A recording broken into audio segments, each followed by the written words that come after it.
একটা খুবই গুরুত্বপূর্ণ জিনিস, এটা ভুল করা যাবেই না। ওইটা হচ্ছে যদি ফ্লাইওভারের উপর দিয়ে চলেন তাহলে ঘুড়ির সুতা এইগুলা খেয়াল রাখেন।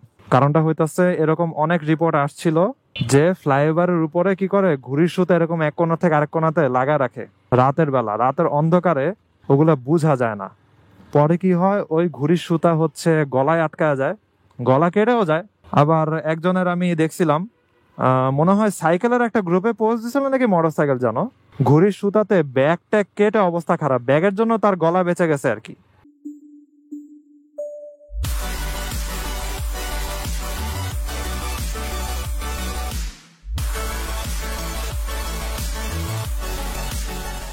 এই what is going on everyone, সবাই কেমন আছেন? এখন আমি যে লোকেশনটাতে আসছি ওইটা হচ্ছে হাতিঝিল এরিয়া। মানুষ টানুষ তেমন নাই, ফুচকাওয়ালারা যারা আছে তারাও সব হচ্ছে চেয়ার টেয়ার গুছায় ফেলাইছে। এদিক দিয়ে একটা উল্টা জিক্সার আসলো কই থেকে জানো। যাই হোক, মোটরসাইকেলের ঘড়িটা বাজে 10টা 34, আর আধা ঘন্টা পরে রাত 11টা বেজে যাবে। তাহলে হচ্ছে বাইক স্টার্ট দেই। আজকে আমি দু একটা ছোট্টখাটো জিনিস নিয়ে ডিসকাশন করব। ওইটা হচ্ছে রাতে মোটরসাইকেল চালানোর জন্য আপনার কি ধরনের প্রিপারেশন রাখা উচিত, অথবা বাইক চালানোর সময় কি কি প্রিকশন নেওয়া উচিত এবং কি নিয়ম মেনে চলতে হয়। সো রাতে আমি তো চালাইতেছি হচ্ছে সিটি রাইড, আর আপনারা যদি কেউ হাইওয়েতে রাইড করেন ওইটার জন্য আবার আলাদা জিনিস। ওই যে দেখছেন পিছন থেকে কিন্তু আমার ব্লিঙ্ক মারলো গাড়িটা, তার মানে ও হচ্ছে স্পেস চাচ্ছে। আমি চাইলে রাস্তার সাইডে চলে যেতে পারি, কিন্তু রাস্তার সাইডে দেখেন আবার গাড়ি পার্ক করা, এই জন্য আমি রাস্তার সাইডে যাব না। আমি ওকে সুযোগ করে দিয়েছি, ওই জন্য আমাকে ওভারটেক করে চলে যায়। এবং দেখছেন ও কিন্তু ডানে ইন্ডিকেটরটা দিয়ে তারপরে ওভারটেকটা করছে। ও চাচ্ছে হচ্ছে, যদিও ও এই লাইনে চলে গেছে তারপরে ও চাচ্ছে ডানে যাইতে, এই জন্য কিন্তু ইন্ডিকেটরটাও দিয়ে রাখছে। সো রাতে যদি আপনি রাইড করতে চান, আমি কয়েকটা রুলের কথা বলি। তার ভিতরে 1 নাম্বার রুল হচ্ছে আপনার মোটরসাইকেলের লাইট গুলা ঠিক আছে নাকি। লাইট গুলার ভিতরে সামনের যে হেডলাইটের আপনি যে ব্লিঙ্ক মারবেন, আপার ডিপার যেগুলো আছে, অথবা অনেক মানুষে বলে চোখ টিপ মারা, এই চোখ টিপ মারা লাইট গুলা ঠিক আছে নাকি আপনি খেয়াল রাখবেন। আর হচ্ছে আপনার ইন্ডিকেটর লাইট গুলা রাতে, এটা খুবই ইম্পর্টেন্ট। দূরে থেকে মানুষ অনেক সময় বুঝতে পারে না। এবং হচ্ছে আপনার পিছনের লাইটটা যেন ঠিক থাকে, কারণ আপনি ব্রেক করলে আপনার পিছনে যে আছে সে যেন বুঝতে পারে যে আপনি ব্রেক করতেছেন। সে যদি এটা না বোঝে, সে কনস্ট্যান্ট স্পিডে চলতেই থাকবে, এবং এমনও হতে পারে যে সে অন্যদিকে মনোযোগ দিয়ে আছে, সে তখন বুঝবেই না যে আপনি ব্রেক করছেন। এই জন্য পিছনের লাইট যেন ঠিক থাকে। আমি রাস্তাতে অনেক সময় দেখি সবকিছু লাইট মাইট অফ করে মোটরসাইকেল চালাইতেছে, জিনিসটা খুবই উইয়ার্ড। এবং অনেক সময় আমি দেখি যে মিটারও বন্ধ। আমি জানি না তারা কেমনে মোটরসাইকেল চালায়, তারা গিয়ার কেমনে বোঝে, কিন্তু এটা আসলে তার জন্য এবং তার আশেপাশে মানুষদের জন্য ক্ষতিকর। তো ভুলে এই কাজটা করেন না। এবং রাতেও এরকম বাইকগুলো দেখা যায় যা হচ্ছে সবকিছু বন্ধ টন্ধ করে তারপরে চালাইতেছে। তারা মোস্ট প্রবাবলি ওয়ারিং টোয়ারিং উল্টা পাল্টা লাগাইছে, এদিক ওদিক কোনো লাইট কানেক্ট করার কারণে তারা আর কানেকশন করতে পারতেছে না আর কি অন্যান্য লাইট গুলার সাথে, হইতে পারে এটা। 2 নম্বর জিনিস হচ্ছে আপনার লেন ঠিক রাখা। যেমন মনে করেন যেসব রাস্তাতে সবাই লেন মেনটেন করে, এক্সপ্রেসওয়ে, তারপরে যে হাতিঝিল দিয়ে যে আসলাম, তো এখানে দেখছেন কিছু বাঁক আছে, যে বাঁকে আসলে অপোজিট সাইডে কিছু আছে নাকি ওটা বোঝা যায় না। সো বিভিন্ন রিক্সা দেখবেন যে লেন টেন কিছুই ঠিক নাই, এদিক ওদিক চালাইতেছে, হঠাৎ করে চলে যেতেছে এদিক ওদিক, আপনি অনেক বিভ্রান্তিকর অবস্থায় পড়ে যাবেন। আর যে গাড়িটা আমার ওভারটেক করলো, সে দেখছেন ইন্ডিকেটর দিয়ে রাখছিল, তার ইন্ডিকেটর দেখে আমি বুঝছি যে সে বামে যাবে। তখন আমি আবার লেনে ছিলাম, সে বামে গিয়ে তারপর আমাকে ওভারটেক করে আবার হচ্ছে ডানের লেনে ঢুকে গেল। এখন যদি ইন্ডিকেটর দেখে আমি লেন চেঞ্জ করতে যাইতাম, তখন কি হতো, আমিও বামে যাইতেছি, সেও বামে যাইতেছে। আমি চিন্তা করতেছি যে আচ্ছা তারা আমি স্পেস দেই, আবার সেও বামে যাইতেছে, লাগে যেত গ্যাঞ্জাম। এন্ড রাতে রাইডিং এর আসলে খুবই গুরুত্বপূর্ণ একটা জিনিস হচ্ছে ইন্ডিকেটর না দিয়ে আপনি লেন চেঞ্জ করেন না। এখন বিভিন্ন রাস্তায় ঢাকায় আছে যেখানে কোনো লেনের দাগই নেই। যেমন মনে করেন এই যে এই রাস্তাটাতে আমি রাইড করতেছি, এখানে কোনো লেনের দাগ আছে? কিচ্ছু দাগ নাই। কিন্তু আপনি মনে করেন কাউকে ওভারটেক করে অন্যদিকে যাইতে ট্রাই করতেছেন, তখন আপনি একটা ইন্ডিকেটর দিয়েন। আমার উদ্দেশ্য হচ্ছে আমি একদম স্ট্রেট গিয়ে বের হয়ে যাব, এজন্য আমি এই যে লাইনটা আছে লাইনটার সাথে সাথে রাইড করতেছি। এখন মনে করেন আমি চাইলাম যে হঠাৎ করে যে ডান দিক দিয়ে ঘুরে ওভারটেক করে বের হয়ে যাব, তখন আমি কি করব, একটা ইন্ডিকেটর লাগাবো, ইন্ডিকেটর লাগায় তারা ওভারটেক করে চলে যাব। এবং ইন্ডিকেটর খুবই ইম্পর্টেন্ট জিনিস। আর আপনি যদি হাইওয়েতে রাইড করেন এবং আপনি যদি অনেক ছোট্টখাটো একটা যানবাহন হন, যেমন মোটরসাইকেল, তাহলে যেটা করতে পারেন ওটা হচ্ছে একদম স্ট্রেট যদি রাইড করতে চান তাহলে 2টা ইন্ডিকেটরে একসাথে দিয়ে রাখতে পারেন। যদিও এই জিনিসটাতে অনেকে বিরক্ত হইতেও পারে, কিন্তু তারপরও অন্যান্যদের যেন চোখে পড়ে এজন্য আপনি 2টা ইন্ডিকেটরই লাগা রাখেন। এই যে আমি এখন বামে ঢুকবো, ইন্ডিকেটর দিয়ে রাখছি, যদি আমি ইন্ডিকেটর না দিই এত বড় বড় ট্রাক গুলা কি বুঝতে পারবে? এই যে এখন আমি পান্থপথের এখানে ঢুকে গেলাম, এবার ইন্ডিকেটর বন্ধ করে দিছি। আবার যখন সামনের রাস্তাটা দিয়ে একদম সোজা বের হবো, তখন আবার কি করব, দুইটা ইন্ডিকেটরই একসাথে আমি দিয়ে রাখবো, যেন সবাই বুঝতে পারে যে আমি সোজা বের হয়ে যাব। আর হাইওয়েতে তো এটা আরো বেশি ইম্পর্টেন্ট। দেখছেন এই ভ্যানটা, সে হচ্ছে স্লো মুভিং ভেহিকেল, প্যাডেলে চালাইতেছে, কিন্তু পুরা হচ্ছে রাস্তার ডান দিকে এসে আটকায় আছে।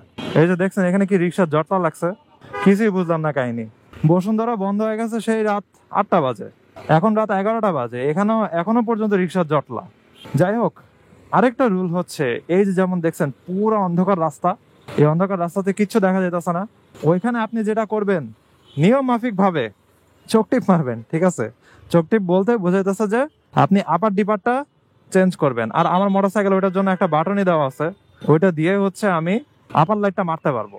তবে একটা জিনিস হচ্ছে আপনি যখন সিটি রাইড করবেন, অনেক মানুষ আছে যারা কি করে আপারটা অলওয়েজ অন করে রাখে। এতে যে সমস্যাটা হয়, উল্টা সাইড থেকে আসা যে মানুষেরা আছে তারা কিছু দেখতেই পারে না, বুঝতে পারে না কিছু। এই জিনিসটা করেন না আপনারা। আমি বিভিন্ন জায়গাতে দেখছি গাড়ি সবচেয়ে বেশি এই কাজটা করে, অনেক মোটরসাইকেলরা এই জিনিসটা করতে দেখছি, একদম আপার লাইটটা জ্বালায় রাখে, কিচ্ছু বোঝা যায় না, চোখে কিছু দেখি না। আর গাড়ি তো যখন মারে হাইবিম মাইরা চালাতে থাকে, তখন চোখে তো আর কিছুই দেখা যায় না। তো এই জিনিসগুলো আপনি করেন না। এগুলো মনে করেন অনেকে করে যেটা হচ্ছে হাইওয়েতে অনেকে ফগ লাইট লাগায়, কারণ অনেকের মোটরসাইকেলের আলোতে কিছু বোঝা যায় না। তো ওই ফগ লাইট গুলো হচ্ছে তারা অন করে রাখে, উল্টো সাইড থেকে আসা গাড়ি চোখে টোকে কিছু দেখে না, বিপজ্জনক অবস্থা আর কি। আসলে রাতে রাইডিং এ যদি সিটি রাইড করেন, দিনের বেলা যেরকম রাতের বেলা কিছুটা ওরকমই, কিন্তু এখানে কয়েকটা ফ্যাক্টর আছে।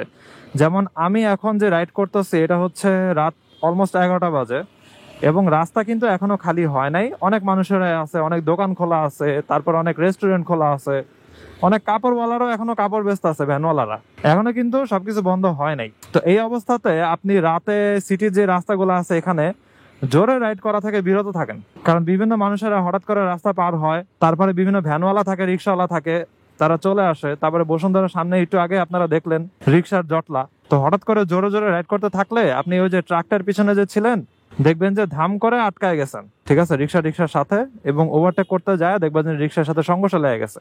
তবে রাত যদি মনে করেন 12টা পার হয়ে যায়, 12টার পরে দেখবেন ঢাকার চেহারা আবার একটু চেঞ্জ হয়ে যায়।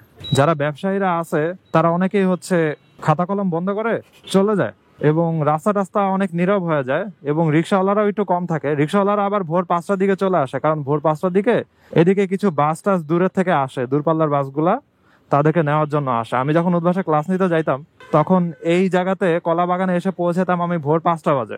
তখন দেখতাম যে অনেক রিক্সাওয়ালা এবং সিএনজি ওয়ালা সবাই ওয়েট করতেছে। পরে আমি এখান থেকে রিক্সা নিয়ে ধানমন্ডি 32 দিয়ে আমার বাসায় চলে যেতাম।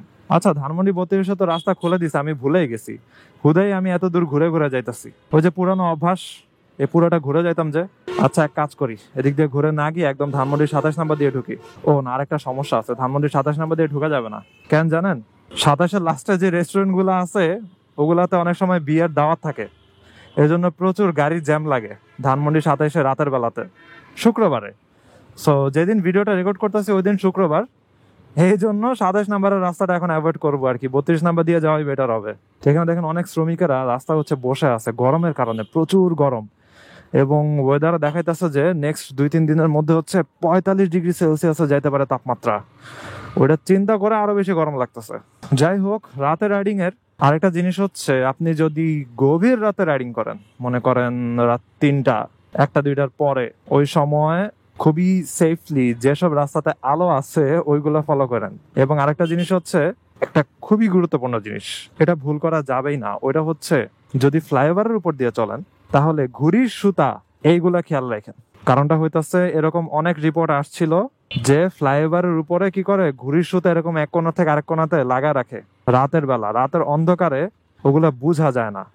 পরে কি হয়, ওই ঘুড়ির সুতা হচ্ছে গলায় আটকা যায়, গলা কেটেও যায়। আবার একজনের আমি দেখছিলাম, মনে হয় সাইকেলের একটা গ্রুপে পোস্ট দিছিল নাকি মোটর সাইকেল, জানো, ঘুড়ির সুতাতে ব্যাগ ট্যাগ কেটে অবস্থা খারাপ, ব্যাগের জন্য তার গলা বেঁচে গেছে আর কি, এরকম একটা পোস্ট দেখছিলাম। তো ওইটা খুবই খেয়াল রাখেন যে এসব দিয়ে মানুষেরা ছিনতাই করার ট্রাই করে। তো ঘুড়ির সুতার জন্য আপনি যখন জখম হয়ে যাবেন তখনই হচ্ছে তারা দৌড়ায় আসে আপনারা ছিনতাই করার জন্য। ওরে রাস্তা কি অন্ধকার রে, দেখছেন? দেখেন, এসব অন্ধকার রাস্তাতে কেউ যদি সুতা লাগা রাখে, কেউ কি টের পাবে? টেরই পাবে না কেউ, কি অন্ধকার, কিচ্ছু বোঝা যাইতেছে না। আর একটা জিনিস হচ্ছে, ঘুড়ির সুতা আপনারা যারা ঘুড়ি উড়াইছেন অথবা ঘুড়ি উড়ানো দেখছেন তারা সবাই জানেন যে ঘুড়ির সুতা কিন্তু একদম নর্মাল সুতা না, ওইখানে কিন্তু কাঁচের গুঁড়া লাগানো থাকে। ওইটাতে কি লাগানো যেন বলে, আমি ভুলে গেছি। চারা লাগানো না কি যেন একটা বলে, পাড়া লাগানো না চারা লাগানো, ভুলে গেছি। তো কাঁচের গুঁড়া কিন্তু তারা আঠা দিয়ে হচ্ছে ঘুড়ির সুতাতে লাগায় রাখে, এবং ওগুলো লাগলে একদম একদম কেটে মেটে যায় সবকিছু। তো এই জিনিসটা সবাই খেয়াল রাখেন। যাই হোক, আজকে ভিডিওটা এখানে শেষ করি। I hope you guys like this video. For watching for the first time you can kindly subscribe. তো সে নেক্সট ভালো থাকেন, সাবধানে রাইড করেন। টাটা।